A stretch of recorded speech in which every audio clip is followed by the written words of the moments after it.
we are still learning about infant behavior. Some of the research in this area remains ambiguous, and the relative contributions of such exercise programs are often difficult to disentangle, prompting certain ethical considerations. Genesis is not designed to be such a program. In this regard, Genesis is a series of natural parent-child activities that considers normal development in infancy. Genesis is based on spontaneous activity and the excitement of learning. Since infants mature at different rates, the activity is tailored to the infant's readiness to participate.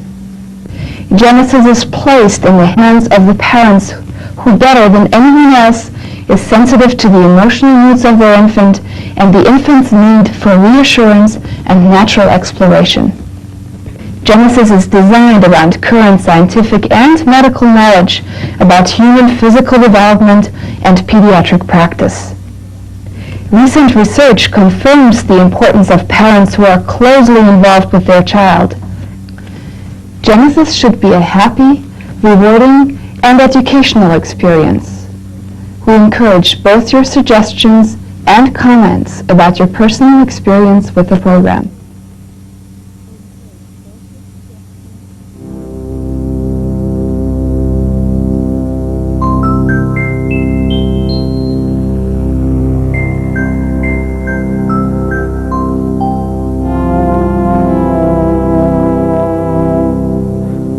Genesis begins with the infant 2 to 6 months of age. At this age, the only activity we can observe in the infant will be their physical reactions. Brain function about 6 months of age consists mainly of actions to gain attention, to ascertain adequate nutritional intake, and to be able to survive. Their motor skill development takes place in an orderly fashion, progressing from the simple to the complex.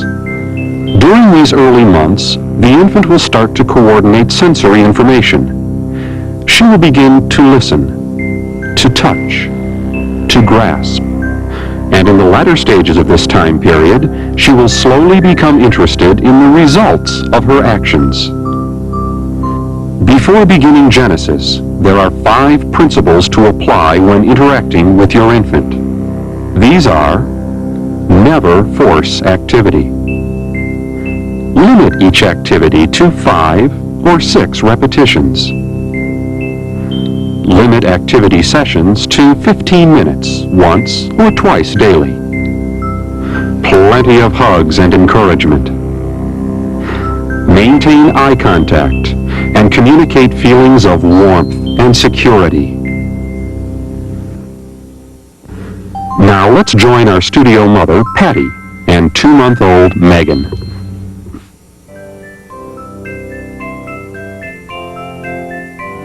Patty sits with her back supported, knees bent at a 45-degree angle. Megan is positioned seated, resting securely with her back against the mother's thighs. Our mother's expression set the stage for the infant's secure and pleasurable experience. She gently takes the infant's hands and wrists and slowly flexes and extends the elbow joint through a full range of motion, just 5 or 6 times. Now she raises the infant's arms above the head in an easy motion, slowly flexing and extending the shoulder joints. Gradually, Megan's arms are moved to the side and into a motion describing small circles. First clockwise, then counterclockwise, and finally alternating, carefully exercising Megan's shoulders. At this early age, movement is governed by reflexes. These manual repetitions stimulate nervous system and motor patterns. Reflexes are automatic movement responses to specific stimuli. For example, blinking of the eyes to sudden light changes, or sucking movement when touching the lips. Completion of the activity should always meet with approval. Here, our mother provides Megan with the comfort of her close bodily contact. Such close interaction continues to strengthen their bond. The relationship between infant and parent acts as a powerful influence on the infant's emotional and social development. Why assistive activities? Research indicates assistive activities enhance nerve muscle interaction, result in organized and systematic reflex muscle patterns, and are needed for future motor skills. The infant is physically and verbally comforted as the mother prepares to reposition herself. Sitting, the mother adjusts her body with both legs straight out in front of her. Megan is also repositioned, resting securely in a prone position on the mother's legs. Mother and infant are now ready to move on to activities for the major segments of the lower body. Our mother gently grasps Megan's ankles. She lifts the infant's lower legs until the lower legs and thighs are at a 90-degree angle. Gently holding Megan's ankles, our mother slowly flexes and extends the lower legs, repeating the activity 5 or 6 times. Now alternating. Kicking is the infant's automatic leg movement at this age. It is a reflex and not controlled by the higher brain centers. This activity exercises muscle groups that are important for later crawling and walking. Still having Megan's interest, our mother straightens out Megan's legs and begins to raise and lower both of them, up and down through a full range of motion. As this motion is continued 5 or 6 times, our mother starts to slowly move both legs in small circles, first in one direction, then in the opposite direction, changing the action to a flutter kick.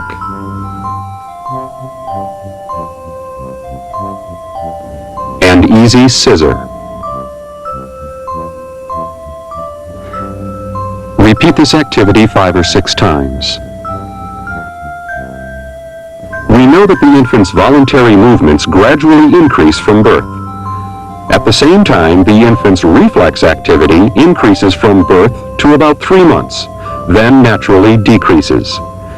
Some research suggests that these parent-assisted activities may actually contribute to a more rapid motor development. It is difficult to know what is happening in the infant's mind as our mother offers playful responses. Affection and pleasure are conveyed to the infant by the mother's comforting smile and by the way she talks. Our mother delicately grasps Megan's feet between the thumb and palm of each hand. She slowly moves them back and forth, flexing at the ankle joint. Still comforting with her warm smile, reinforcing their bond, reinforcing the infant's sense of trust. And finally takes each foot, one at a time, and describes small circles. As the mother completes this set of activities, the quiet expression on Megan's face tells us only that she is not unhappy. Some behaviorists have claimed that infants are born with several basic emotions. Others believe that babies have a wide range of emotions that we cannot identify with certainty. It is not until about 3 or 3.5 months that a baby smiles to a familiar face. At about the 4th month, babies start to laugh out loud. It is time to quit as Megan starts to display some displeasure. Our mother quickly stops the exercise, remembering our first principle about not forcing the activity on the infant. The infant is calmed and reassured.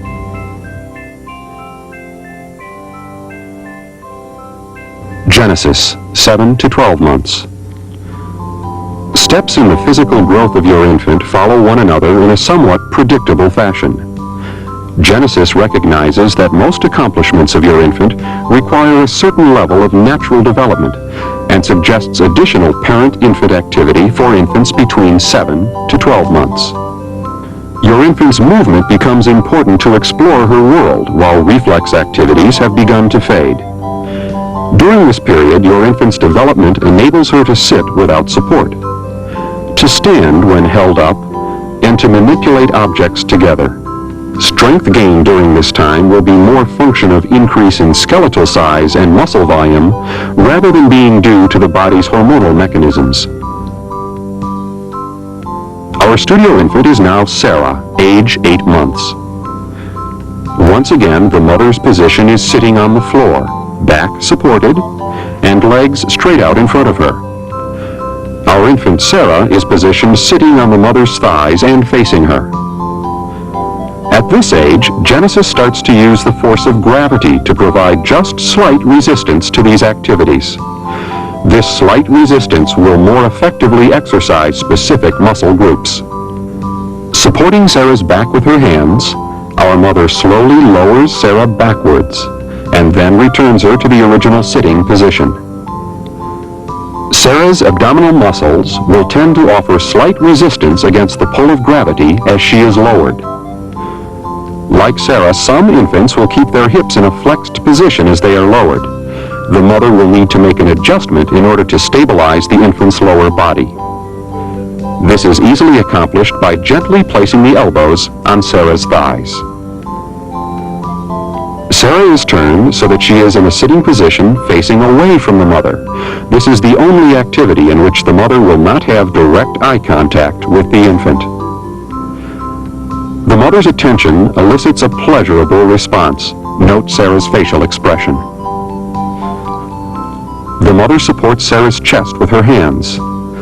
Slowly, she lowers Sarah forward and then returns her to the original starting position. The back muscle groups are exercised as they offer slight resistance against the pull of gravity. Once again, Sarah's legs need to be stabilized. The mother places one of her forearms lightly across Sarah's thighs, continuing to keep the other arm in the support position on Sarah's chest. Sarah repeats the activity correctly, lowering and raising. Our next activity is designed to exercise the shoulder and chest muscles and will require the infant sitting facing the mother. Our mother securely holds Sarah's hands and wrists and slowly lowers her backwards and then returns her to the original sitting position. In this activity, the infant's flexed hips are fine and will give her the sensation of rolling backwards and forwards. Lower and raise 5 or 6 times.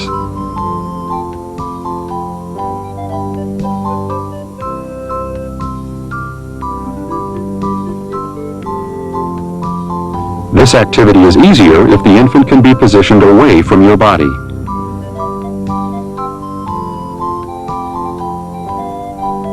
Sarah senses a successful performance. As in the previous activity, the mother positions herself sitting with her back supported and legs straight out in front of her. Sarah is supported in a standing position, facing the mother and legs between the mother's knees. Holding the infant firmly under the arms, slowly lower and raise the infant so that the thigh muscles offer a slight resistance against the pull of gravity. Muscle tone plays an important role, as does sense of body position during this activity. Note Sarah decides not to cooperate, stepping out from between the mother's legs. Our mother, sensing a disinterested infant, does not try to force the activity, but instead directs her to her favorite toy. Remember the first principle of Genesis: never force activity. Never force the activity on an unhappy or resistive infant. Make this a pleasurable and playful experience.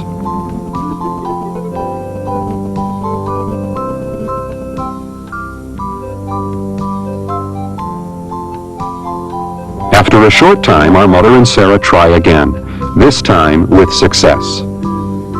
Playfully, our mother lowers and raises Sarah, an excellent example of making the activity both timely and pleasurable.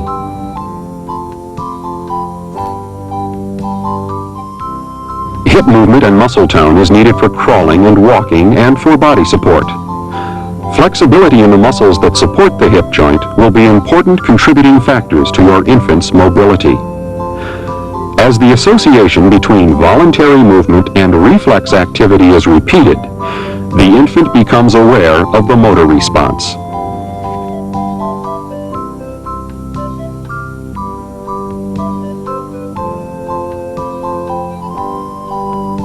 The The mother faces the infant, who is in a crawling position on the floor. She lifts her to an upright position. Note how one leg steps out in front of the infant as she is placed into this upright position. Sarah makes step-like movements that look like well-coordinated walking. This results from one of her many reflex behaviors referred to as the stepping reflex.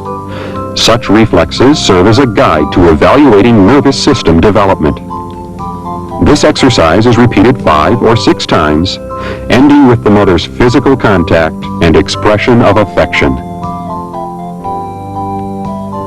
Our mother positions herself a short distance in front of Sarah, who is now in a seated position. To play with the ball, the infant is dependent upon eye-hand coordination. Gently, the mother rolls the ball to Sarah, continuously seeking her attention. Seeking her attention.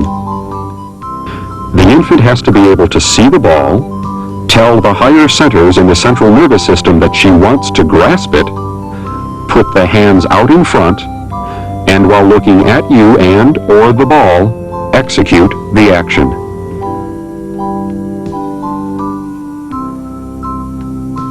Genesis, 13 to 18 months. During the previous year of life, the infant's body weight may have tripled and his size may have increased by about 1/3. The next several months will bring some equally dramatic changes in his motor development. In the time period of the next year, he will begin to stand and walk alone, to climb stairs, to hold his own cup for drinking, and to babble several clear words. In general, he will learn to move about in his environment and to handle objects.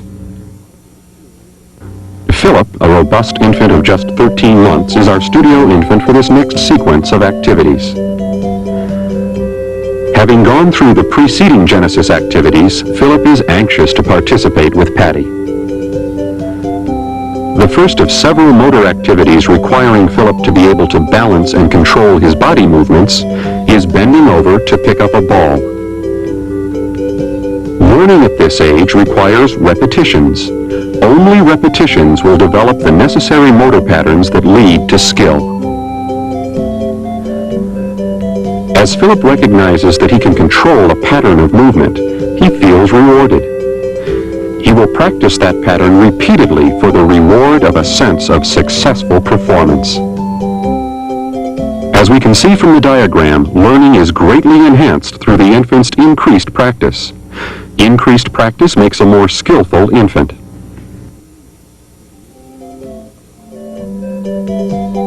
A slightly more difficult task at this age is kicking an object, although stationary. Such a task challenges Philip's visual and balancing mechanisms. Philip enjoys his success, and kicking quickly becomes an activity carried over to the out of doors. During his initial attempts at kicking, the action of the propulsive leg is limited, and his first kicks are executed with little or no backswing. Importantly, Philip is required to maintain an upright posture while balancing on one leg. He has to bear weight on the non-kicking leg, which shifts the center point of gravity toward the non-kicking side. Philip's development of his balancing mechanism will determine his mastery of upright posture and locomotion. The activity of stair climbing will serve to reinforce such development. As the infant is still insecure, he will go back to crawling during his exploration of the stairs. Philip has to coordinate his 4 extremities, flex and extend his major muscle groups to move forward, changing his position to upward while looking down to the stairs. Familiarity leads to confidence as he ventures a first step and then crawls. As he becomes more comfortable, Philip will climb up the stairs with assistance, this time again balancing his steps, coordinating his extremities against gravity. The challenge is posed by the difference in direction, upstairs versus downstairs, and its impact on the balance centers. Our mother Mother places a 2-inch wide strip of adhesive tape on the floor for Philip's next challenge.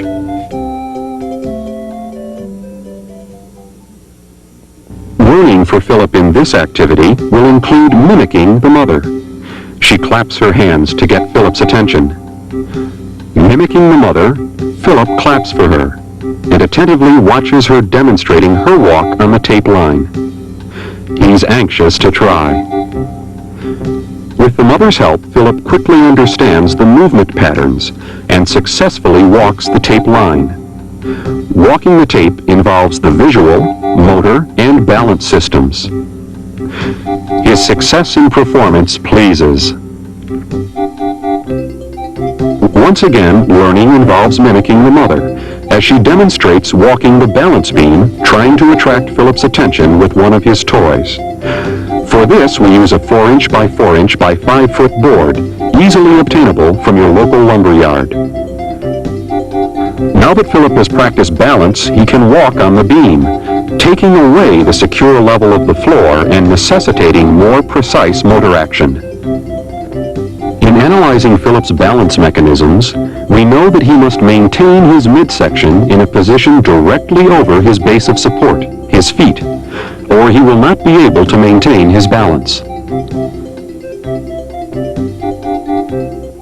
Our mother introduces a new training device to Philip, a slide board, a piece of 4x4 masonite that she has waxed with kitchen wax. A newly waxed kitchen floor will work just as well for this activity. Demonstrating sliding actions to Philip, Mother again catches his attention by holding one of his toys. This is done in stocking feet and will be a new sensation to Philip. The sliding action is the absolute challenge to the inexperienced motor system, to coordination and balance. Now all sensory input is through motion, requiring the brain to adjust even more. This shows the importance of the development of practiced automatic motor patterns.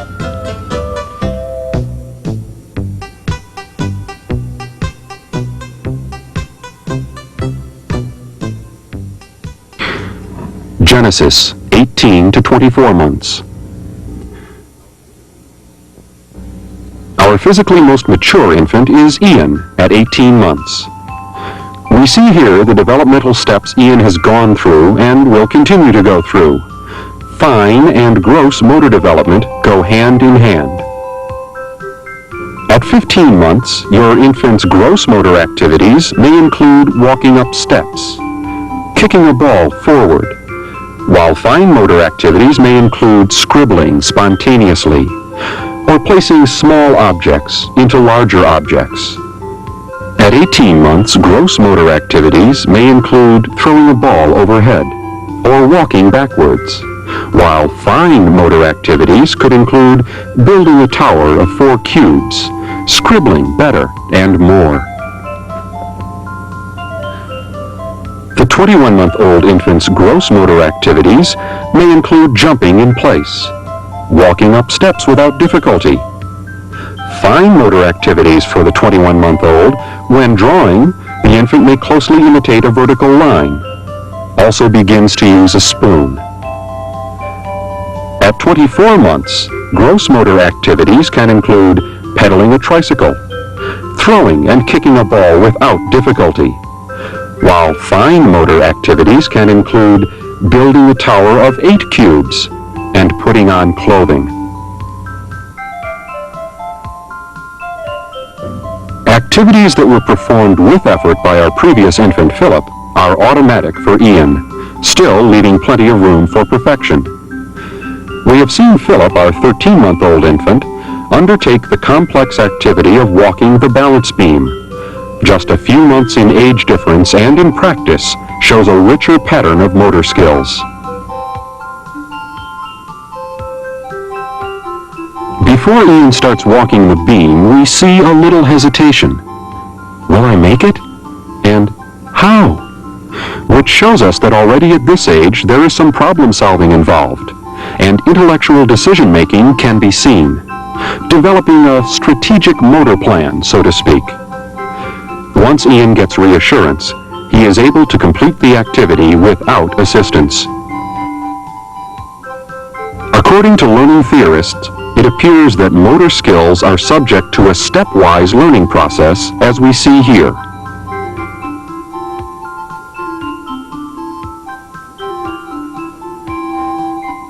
Having mastered walking the balance beam, a much more advanced activity is introduced to Ian.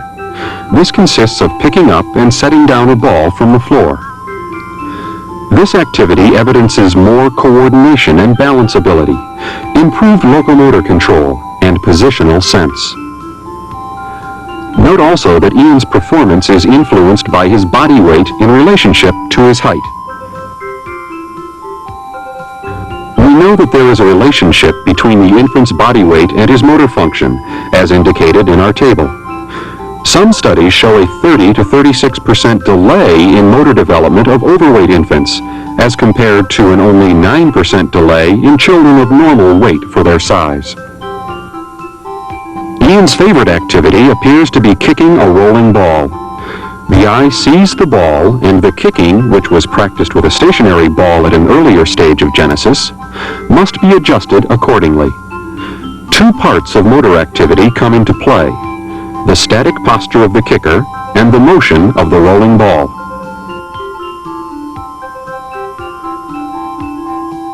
Catching the ball requires a fast-acting nervous system and the mindset to anticipate the ball. Ian must prepare his body by stretching out his arms and tensing his muscles in order to provide resistance against the anticipated force, the flying ball. Enjoy this activity with your infant 5 or 6 times. As with other activities started earlier in the Genesis program related to locomotion and balance, Ian is now showing us a smooth and coordinated effort in stair climbing and descending, demonstrating the dynamic interaction of numerous motor abilities, such as strength, coordination, balance, flexibility, muscle tone, and visual perception. As the infant's fine and gross motor systems develop further, he will learn to accomplish the coordination of both hands in order to perform more precise motor skills, such as tying shoes. All this will perhaps eventually contribute, at an older age, to the performance of more highly complex motor patterns.